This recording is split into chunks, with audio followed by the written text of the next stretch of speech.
अस्सलाम वालेकुम। उम्मीद है कि आप सारे अच्छे से होंगे और अल्लाह ताला आप सबको सही सलामत रखे। क्योंकि हम लोग JKSSRB सुपरवाइजर एग्जाम का जो सिलेबस है वो स्टार्ट कर चुके हैं स्पेशलाइजेशन। तो आज का हम लोगों का टॉपिक जो होगा वो होगा हम लोगों का चाइल्ड राइट। तो चलिए अपना टाइम वेस्ट किए बिना हम लोग चाइल्ड राइट्स की बात करते हैं।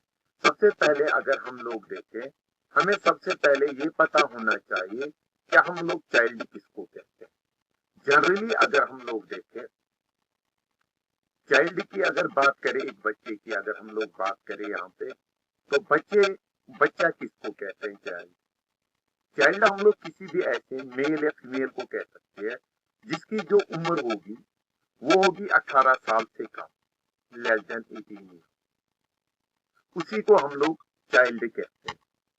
अब अगर हम लोग बात करें चाइल्ड राइट्स क्या होते हैं, वो हुकूक जो बच्चों को फराहम हो, जिसकी वजह से उनका, चाहे वो कोई इंडिविजुअल हो या दुनिया का कोई भी इंसान, जो उनका गलत इस्तेमाल ना कर सके, उनको एक्सप्लॉइट ना कर सके, उनको स्कूल से दूर ना कर सके, उनको जो चाइल्डहुड है उनसे दूर ना कर सके, वो हुकूक अब जो एक चाइल्ड को मिलते हैं ताकि उसकी एक्सप्लॉइटेशन ना हो, तो उसे हम लोग कहते हैं चाइल्ड राइट। यूनाइटेड नेशंस की अगर हम लोग बात करें, बच्चों के राइट्स यानी चाइल्ड राइट्स जो है, उसने सबसे पहले 1989 में हमें चाइल्ड राइट्स के बारे में बताया है, जिसे हम लोग कहते हैं यूनाइटेड नेशन चाइल्ड राइट।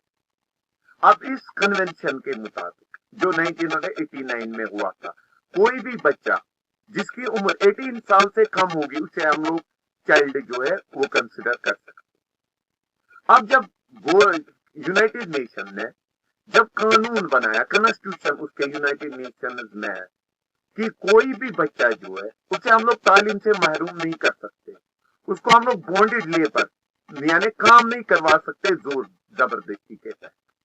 लेकिन उसके बाद अब इंडिया की अगर हम लोग बात करें, क्या इंडिया में बच्चों को उनके हुकूक मिलते हैं और हमें क्या कानून कहता है इंडिया में बच्चों के हुकूक के मुताबिक? अगर हम लोग देखें इंडिया के जो फंडामेंटल राइट्स है,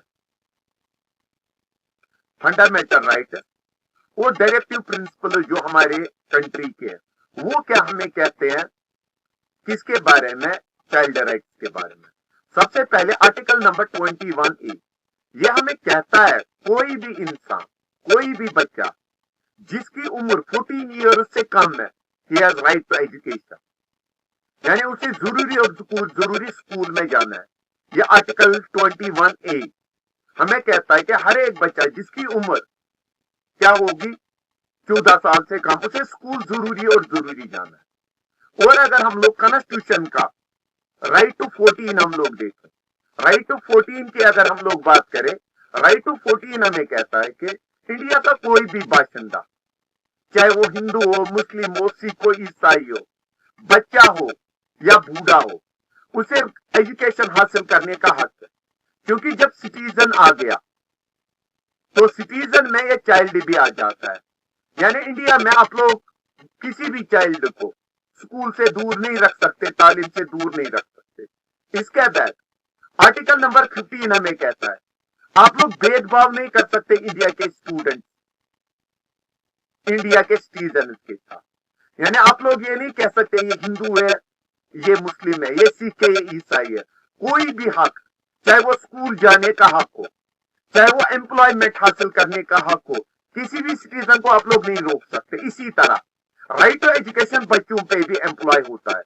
यानी आर्टिकल नंबर 15 जो है वो राइट अगेंस्ट डिस्क्रिमिनेशन, यानी बच्चों के बीच में भी आप लोग भेदभाव नहीं कर सकते। जैसे स्कूल में अगर है, स्कूल में आप लोग नहीं कह सकते ये सिख स्टूडेंट है इसके साथ आप लोग अलग भेदभाव करोगे, ये मुस्लिम स्टूडेंट है इसके साथ आप लोग अलग भेदभाव करोगे, ये हिंदू स्टूडेंट है इसके साथ अलग भेदभाव करोगे। यानी कॉन्स्टिट्यूशन के सामने हर कोई, जो आर्टिकल 15 है यह हमें कहता है राइट अगेंस्ट डिस्क्रिमिनेशन।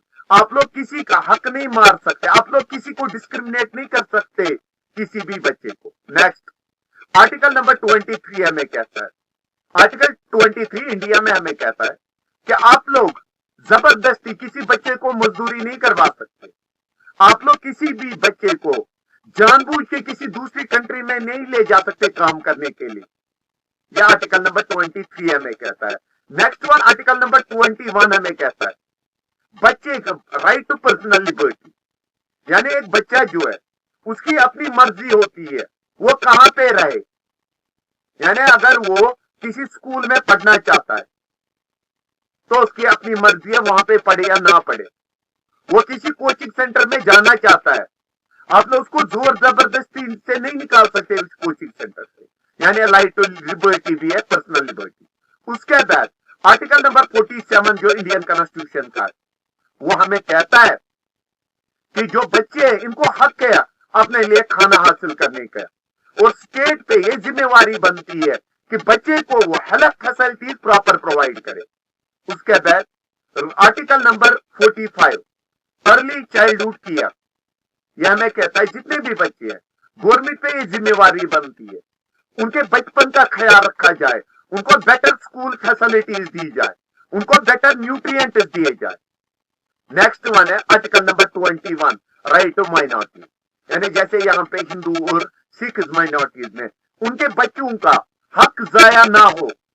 ये हिंदुस्तान के कॉन्स्टिट्यूशन में हमें आर्टिकल है जो हमें कहता है बच्चों के हुकूक के बारे में। उसके बाद अगर इंडिया कॉन्स्टिट्यूशन की बात करें तो इसमें कुछ और एक्ट्स भी है। चाइल्ड मैरिज एक्ट, जैसे जिस बच्चे मेल की उम्र 18 साल से कम होगी और फीमेल के 21 साल से कम होगी उसकी शादी नहीं कर सकते आप लोग। नेक्स्ट इमोरल ट्रैफिक एक्टिविटी, आप लोग किसी भी बच्चे को सेक्सुअल एक्सप्लॉयटेशन नहीं कर सकते, उसको सेक्स ट्रेड या फ्लैश ट्रेड में नहीं जान सकते। उसके बाद वुमेन एंड चाइल्ड एक्ट 1956, इसके तहत जितने भी फीमेल या बच्चे हैं उनके हुकूक को महफूज रखना, उनको प्रॉपर प्रोटेक्शन देना, उनको प्रॉपर एजुकेशन देना, ये इस एक्ट में आ जाता है। Next national policy on children 1974, इस पॉलिसी के तहत जितने भी बच्चे हमारी कंट्री में रहते हैं उनके लिए प्रॉपर एजुकेशन, उनके लिए प्रॉपर हेल्थ फैसिलिटीज ये स्टेट की जिम्मेवारी है, और फ्री एंड कंपल्सरी एजुकेशन देना ये इस आर्टिकल में कहता है। उसके बाद है चाइल्ड लेबर प्रोटेक्शन एक्ट, यानी इसके तहत किसी भी बच्चे को जिसकी उम्र 14 साल से कम होगी उसको आप लोग मजदूरी पे नहीं लगा सकते। इसी तरह national policy on abortion of child labour, ये एक ऐसा कानून इंडिया में बनाया गया है जिसके तहत बच्चों की जो मजदूरी है वो हमें हिंदुस्तान में खत्म करनी है।